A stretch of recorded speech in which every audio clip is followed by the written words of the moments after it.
In this guide, I'm going to show you how to fix the Nintendo Switch 2 eShop page cannot be displayed error.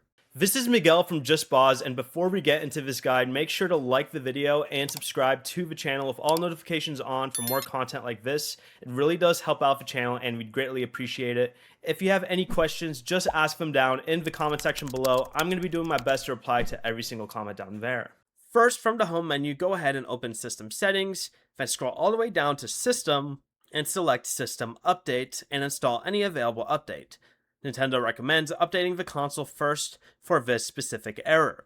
Next, go ahead and restart your Switch 2 by holding the power button for at least 3 seconds, then selecting Power Options, and then restart.